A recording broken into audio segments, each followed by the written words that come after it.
Welcome back, everyone, to my channel. This is Demon Slayer. Let's begin. This is NASA News. This is titled NASA's Juno mission nears Jupiter's moon. NASA's Juno spacecraft will fly past Jupiter's volcanic moon low on Tuesday, May the 16th, which already passed, and then the gas giant itself soon after. The flyby of the Giovanni moon will be the closest to date at an altitude of about 22,060 miles, 2260 miles, 35,500 kilometers. Now, in the third year of its extended mission to investigate the interior of Jupiter, the solar-powered spacecraft will also explore the ring system where some of the gas giant's inner moons reside.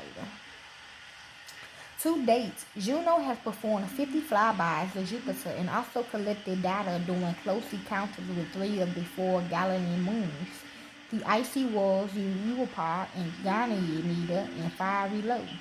Io is the most volcanic successful body that we know of in our solar system, said Scott Bolton, Juno's principal investigator from the Southwest Research Institute in San Antonio. By observing it over time on multiple passes, we can watch how the volcano vary, how often they erupt, how bright and how hot they are, whether they are linked to a group or solo, and if the shape of the lava flow changes. Slightly larger than Earth's moon, Io is a world in a constant torment. Not only is the biggest planet in the solar system forever pulling at it gravitationally, but so are its Galilean siblings, Europa and the biggest moon in the solar system, Ganymede. The result is that Io is continually stretched and squeezed. Actions linked to the creation of the lava seems erupting from its many volcanoes.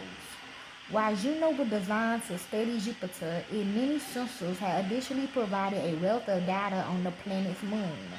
Along with its visible light imager JunoCam, the spacecraft's JIRAM, Giovanna Infrared Aura Mapper, SRU, Stellar Reference Unit, and MWR microwave radiometer will be studying Io's volcanoes and how volcanic eruptions impacted with Jupiter's powerful magnetosphere and auroras. Our last volcano eruption was in December. I got it in my notes somewhere. We are entering into another amazing part of Juno's mission as we get closer and closer to Io with successful orbits. The 51st orbit will provide our closest look yet at this torture moon, said Bolton. Our upcoming flybys in July and October will bring us even closer, leading us to our friend flyby encounters with Io in December of this year and February of next year. When we fly within 1,500 kilometers of its surface, all of these flybys are providing spectacular views of the volcano activity of this amazing moon. The data should be amazing. A half century is Jupiter. During its flyby of Jupiter, Juno has zoomed low over the planet's cloud tops at close to about 2,100 miles, 3,400 kilometers, approaching the planet from over the North Pole and exiting over the South during the flybys. The spacecraft loses its instruments to probe beneath the obscuring cloud cover, studying Jupiter's interior and auroras to learn more about the planet's origin, structure, atmosphere, and magnetosphere. Juno has been orbiting Jupiter for more than 2,505 Earth days and flown over 510 million miles, 820 million kilometers. The spacecraft arrived at Jupiter on July 4, 2016. The first science flyby occurred 53 days later, and the spacecraft continued with that orbit period until it flyby of Ganymede on June 7, 2021, which reduced its orbital period to 43 days. The Europa flyby on September 29, 2022 reduced the orbital period to 38 days. After the next two flybys on May the 16th and July 31st, Juno's orbital period will remain fixed at 32 days.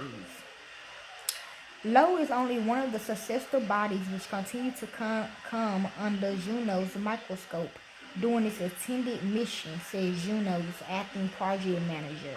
Matthew Johnson of NASA's Jet Propulsion Laboratory in Southern California, as well as continually changing our orbit to allow new perspectives of Jupiter and flying low over the night side of the planet. The spacecraft will also be threading the needle between some of Jupiter's rings to learn more about their origins and composition. Okay, so there y'all have it for um, NASA News. I'm out. Peace.